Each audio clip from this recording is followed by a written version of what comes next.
আসসালামু আলাইকুম। চারুলতার গল্পকথনে আজকের নিবেদন তাকদির উপন্যাস। আজ দ্বিতীয় পর্ব। প্রথম বিয়ের ডিভোর্সের দিনই দ্বিতীয় বিয়ের আসরে বসছে আয়রা। সে এমনকি তার হবু স্বামীর নাম অব্দি জানে না। কিছু মুহূর্ত পূর্বের কথোপকথন তাকে যেন কঠোর করে তুলেছে। আদলে কোনো অনুভূতির ছিটে ফোঁটা নেই। কিছুক্ষণ পূর্বে আয়রা মেঝেতে কান্নারত অবস্থায় আল্লাহকে ডাকছে। ভেতরে যেন পাথর সম কিছু অনুভব হচ্ছে তার। আমিরা, তার সন্তান, তার কাছ থেকে আলাদা করা হবে। ঠিক তখনই তার কাছে হুমায়রা সালাহ আসেন, অর্থাৎ আয়রার আম্মিজান। শেখ পরিবারের একমাত্র উত্তরাধিকার সূত্রে নেওয়াজ শেখ বাংলাদেশ অন্তর্গত সকল প্রপার্টির মূল উত্তরসূরি হন। তার আগে পরে কোনো ভাই বোন না থাকায় বাংলাদেশের গণ্যমান্য ব্যক্তিবর্গের মাঝে তিনি সহজেই জায়গা করে নেন। শেখ পরিবারের 2 মেয়ে এবং 1 ছেলে। হুমায়রা সালাহ নিজেও বড় পরিবারের কন্যা। মেয়েকে এভাবে কাঁদতে দেখে হুমায়রা সালাহর মাতৃমন নড়ে উঠল। নেওয়াজ শেখ কঠিন ধাঁচের একজন পুরুষ মানুষ। নিজের আত্মসম্মানে আঘাত তিনি মোটেই বরদাস্ত করবেন না। রমণীটি নিজের মায়ের ছায়াতলে নিজেকে গুটিয়ে নেওয়ার আপ্রাণ চেষ্টায় রত হলো। তাকে জড়িয়ে ধরে অঝরে উন্মাদের ন্যায় কাঁদতে আরম্ভ করলো। আম্মি, আম্মি যান, আব্বুজানকে বলুন এমন কাজ না করতে। আপনি বোঝান দয়া করে। হুমায়রা সালাহ আহত চোখে মেয়ের এমন করুণ দশার সাক্ষী হন। তার নেত্রকোণে সন্তানের আকুলতার বিরাট নিদর্শন হিসেবে চোখে পানি গড়িয়ে পড়ছে। হুমায়রা সালাহ মেয়ের মাথায় হাত বুলিয়ে দিতে দিতে ভগ্নস্বরে আড়ষ্ট কণ্ঠে নিজের আর্জি পেশ করেন। আম্মি, আব্বুজানের কথা মেনে নেওয়াটাই তোমার জন্য ভালো হবে। তোমার আব্বুকে তুমি চেনো। আমার কিচ্ছু করার নেই। আমার হাত পা বাঁধা আম্মি। আয়রা যেন আরো বেশি করে ডুকরে উঠল। মনে পড়ল সেই 15 বছরের সেই আতঙ্ক। নাবালিকা হওয়ার সত্ত্বেও বিয়ে দেওয়ার প্রতিবাদে অসীম বেত্রাঘাতে আয়রার পিঠসম রক্তাক্ত হয়ে উঠেছিল। তার কেবল একটাই বাণী ছিল, ইসলামী নারীদের কম বয়সে বিয়ে দেওয়া সওয়াবের কাজ। আয়রার ধারণা ছিল নেওয়াজ শেখ নিজের মাঝে কেন এমন ধারণা পুষে রাখেন। তাই সে চাইলেও কিছু করতে পারত না। নেওয়াজ শেখ কঠোর ব্যক্তিত্ব সম্পন্ন একজন পিতা। পরবর্তীতে ফারিসের সাথে আয়রার ভালো সম্পর্ক হয়ে ওঠার দরুন সে তার সাথে বিয়েতে অমত করেনি। আর আজ সেই ইতিহাসের পুনরাবৃত্তি হচ্ছে। নিষ্ঠুর রকমের অনাচার ঘটতে যাচ্ছে। একজন মা তার সন্তান খুইয়ে ফেলার তাড়নায় কুরে কুরে মরছে। আয়রা হুমায়রা সালাহর কোল ছেড়ে উঠে দাঁড়ালো। 5 বছরের বিবাহিত স্বামীর বিশ্বাসঘাতকতা সে সহ্য করতে পারে, তবে সন্তানহীনা সে কিছুতেই থাকতে পারে না। নেকাব খুলে দৌড়ে সে নেওয়াজ শেখের কক্ষে গেল। নেওয়াজ শেখ তখন তসবিহ গুনছিলেন। মেয়ের আসার আগমন তিনি আগেই টের পেয়ে গেলেন, তবু গম্ভীর মুখে বদ্ধ চোখে তাসবিহ পড়া অব্যাহত রাখেন। আয়রা কান্না আটকে রাখা কণ্ঠে নিম্ন কণ্ঠে বলল, আব্বুজান, আসতে পারি? নেওয়াজ শেখ চোখ বুজেই জবাব দেন, এসো। আয়রা গিয়ে তৎক্ষণাৎই নেওয়াজ শেখ এর পায়ের কিনারায় গিয়ে বসে পড়ে। পিতার পদতলে সে লুটিয়ে পড়ে, কান্নায় ভেঙে পড়ে। বলে, আব্বুজান, আমার আজ সকালেই কোর্ট অনুযায়ী আইন মেনে ডিভোর্স হয়েছে, আর আপনি আজই আমার বিয়ে দিচ্ছেন। অন্তত আমিরের কথাটা ভাবুন। শোনো আয়রা, মেয়ে মানুষের বেশি কথা বলা আমি পছন্দ করি না। আমি পিতা হয়ে অবশ্য মেয়ের খারাপ চাইবো না, সেহেতু এই অযথা আলাপ বন্ধ করো তুমি। গম্ভীর এবং রুষ্ট চিত্তে নেওয়াজ শেখ আয়রার কথার বিপরীতে বললেন। আয়রা ফের আকুল মিনতিতে গা ভাসালো, অন্তত আমিরাকে আমার কাছে রাখতে দিন। আহ, বেশি বকবক করছো তুমি আয়রা। নতুন শহরের ঘরে তুমি প্রথম ঘরের কন্যা সন্তানকে নিয়ে যাবে? ঠিক কতটুকু ভালো দেখায় এটা? তাছাড়া ডিভোর্স তুমি স্ব ইচ্ছাই করেছিলে। পুরুষ মানুষ দুটো কেন, 4টা বিয়ে করলেও কিছু যায় আসে না। সেখানে তুমি নিজের স্বামীর প্রতি তুমি সৎ থাকতে পারোনি। আয়রা যেন নির্বাক হয়ে গেল। আমি? আব্বুজান, ফারিস একজন পতিতালয়ের বাইজিকে নিকাহ করে এনেছে। আমাদের সন্তানের কথা সে একবারও ভাবেনি। এমনকি সে নামাজ পড়ার পরও ওই বাইজির সাথে যোগাযোগ রেখেছিল। আর কতদিন সহ্য করতাম আমি? আমিরার যখন 2 বছর, তখন থেকেই সে পরকীয়ায় লিপ্ত হয়। এখানে আমার দোষটা কি? দেখো আয়রা, এত কিছু ভাবলে তো সংসার করা যায় না। আমারও তো সম্মান আছে। এক বাচ্চার মা সাথে ডিভোর্সি এক মেয়েকে ঘরে বসিয়ে রাখলে শেখ পরিবারের অসম্মানই হবে। আর আমি বেঁচে থাকতে তা হতে দিতে পারি না। তা বলে আপনি আমিরাকে আমার কাছ থেকে কেড়ে নেবেন আব্বুজান? নেওয়াজ শেখ যথাযথ গম্ভীর মুখ হয়েই জবাবখানা দিলেন, কেড়ে কোথায় নিচ্ছি? আমার কাছেই তো থাকবে। শেখ পরিবারে তো টাকার কমতি নেই যে সে বড় হতে পারবে না এ পরিবারে। আর মায়ের কমতি কে পূরণ করবে আব্বু? নেওয়াজ শেখ তবু কথা মানতে নারাজ। বলেন, গিয়ে নিকাহ তৈয়ারি শুরু করো। এসব নিয়ে কথা হবে না আর। ফাহমিদা শেখ আয়রার পরিবর্তে এই মুহূর্তে আয়রার শরীরে যেন ভর করে মাতৃত্ব। সে নেওয়াজ শেখের পদস্থল থেকে সরে এসে শেষবারের মতো কণ্ঠে দীপ্ততা ঢেলে বলে, আমি এ বিয়ে করব না আব্বুজান, করব না। দরকার পড়লে আমি আমিরাকে নিয়ে আত্মহত্যার পথ বেছে নেব, তবু আমি আমার মেয়েকে ছাড়া থাকবো না।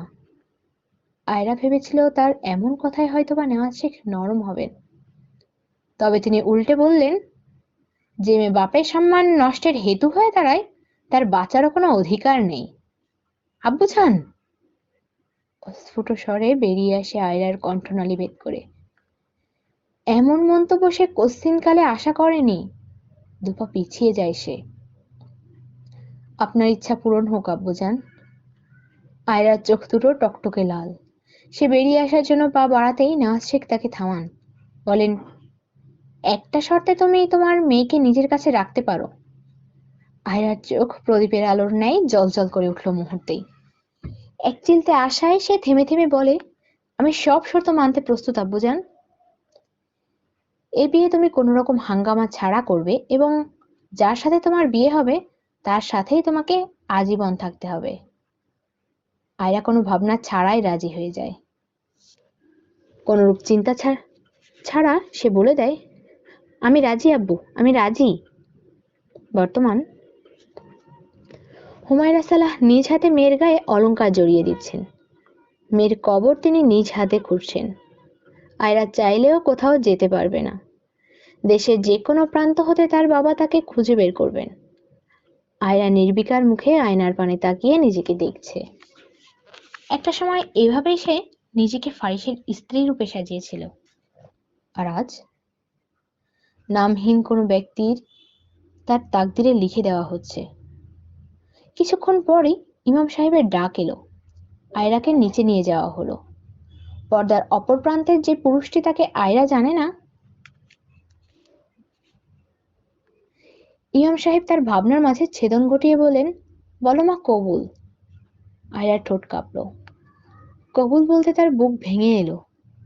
নেওয়াজ শেখ গম্ভীর স্বরে তাকে বললেন, কবুল বলো আয়রা। আয়রা কবুল বলে ফেলে একত্রে, কবুল। পরপরই কিছু মুহূর্ত পর সে এক পৌরুষ কণ্ঠ ভেসে এলো। তা ছিল যথেষ্ট গম্ভীর, কবুল। এরপরই এই নিকাহ সম্পন্ন হয়। আমিরা তখন নিজের কক্ষে ঘুমাচ্ছিল। এই বিয়েতে কেবল ছেলের মা, বাবা এবং আয়রার পরিবার উপস্থিত ছিল। আয়রার বড় ভাই বিদেশে পড়তে গিয়েছে, বিধায় এখানে নেই। আর আয়রার ছোট বোন সায়রা বাক প্রতিবন্ধী, যার দরুন তার এসব চেয়ে চেয়ে দেখা ছাড়া আর কোনো গতি নেই। সে কেবল অশ্রুসজল চোখে এসব দেখে যাচ্ছে। আমিরাকে ঘুম পাড়িয়ে রাখা হয়েছে যাতে সে এসব কিছু অনুধাবন করতে না পারে। বিদায়ের সময় পাত্রকে খোঁজা হলে দেখা গেল পাত্র গায়েব। পাত্রের মা রুহানি ভুইয়া কিছুটা লজ্জিত হলেন ছেলের এমন কাণ্ডে। আয়রার বাবা মায়ের উদ্দেশ্যে বললেন, কিছু মনে করবেন না, ছেলেটা একটু এরকমই আর কি। নেওয়াজ শেখ হেসে জবাব দিয়ে বললেন, সমস্যা নেই, এই বয়সের ছেলেরা তো এমনই। আয়রার বুক ধক করে ওঠে।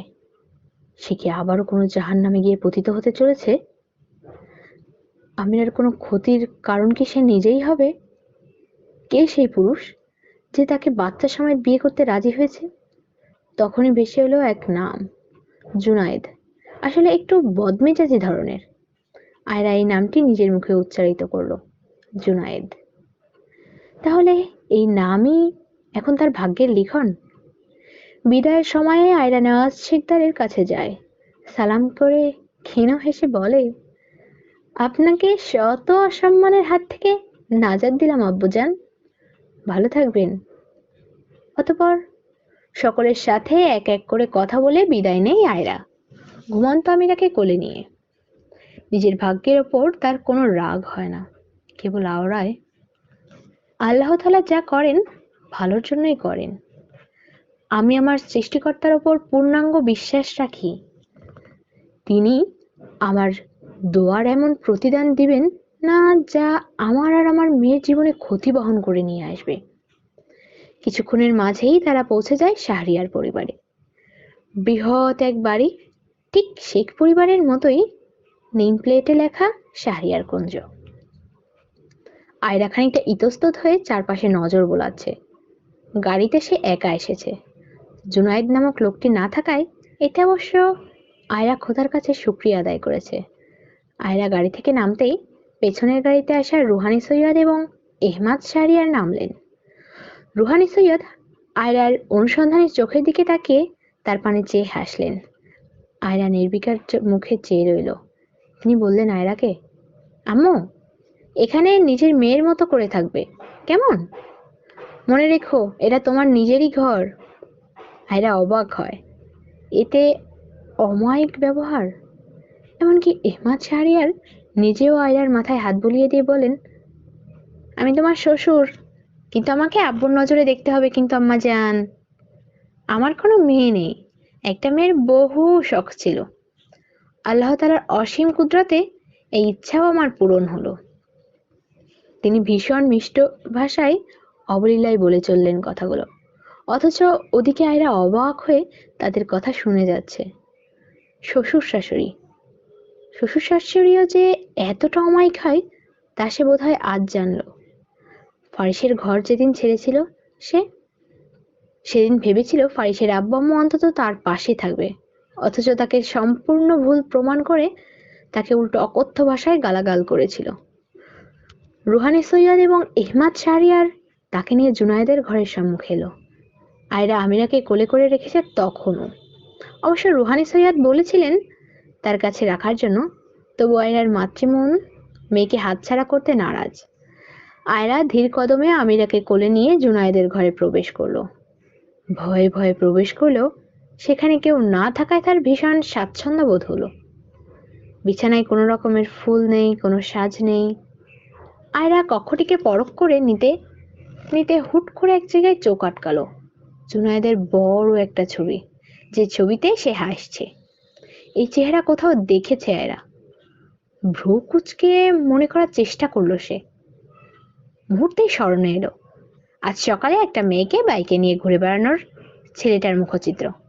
আয়রা অবাক হলো, মনে মনে শঙ্কা ঢুকলো, আবারও কি কোনো অপবিত্র সত্তার সঙ্গে তাকে জীবন কাটাতে হবে?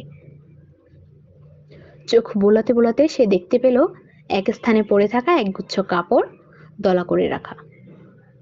আয়রার বিচক্ষণ মস্তিষ্ক মুহূর্তেই বুঝে গেল এই পুরুষ নির্ঘাত বড়লোকের বিগড়ে যাওয়া একটা বখাটে। কিরে ইয়াং ম্যান, বাড়ি যাবি না? বাসর রাতে তুই নাইট ক্লাবে কি করছিস? আরে বেচারা গার্লফ্রেন্ডের সাথে কট খেয়ে বললে ওর শিল্পপতি বাপ ওকে এক বাচ্চার মায়ের সাথে বিয়ে দিয়ে দিয়েছে। বেচারা, খাওয়া মালে কি আর মাছি বসে? সকলেই হেসে উঠল। জায়নাব জুনায়েদ শাহরিয়ার মদ্যপ পান করতে করতে নেশাক্ত চোখে তাদের এসব কথা শুনছে। দাঁত পিষে সেসব কথার প্রত্যুত্তরে বলল, বিয়েময় ফুট, এই বিয়ে মানার প্রশ্নই ওঠে না। আমার মতো সকলের ক্রাশ হয় কিনা এক বাচ্চার মায়ের সাথে সংসার করবে। Never ever. ওই মেয়ের জীবন আমি জাহান্নাম বানিয়ে তুলবো। জুনায়েদের বন্ধু রায়হান একটি মেয়ের দিকে ইশারা করে বলল, মাম্মা দেখ, কড়াক টাইপের মেয়ে, আমি লাইন মেরে আসি, তোরা থাক। জুনায়েদ সেদিক পানে তাকিয়ে বক্র হাসলো। ওয়াইনের গ্লাসের সম্পূর্ণ ওয়াইন খেয়ে নিজের স্থান ত্যাগ করতে করতে বলল, থাক তোরা, আমি উঠছি, লং ড্রাইভ দিয়ে আসি একটা। ও, লং ড্রাইভ নাকি বউয়ের কাছে যাচ্ছিস? Shut up bullshit. অতঃপর সেখান থেকে প্রস্থান করলো সে।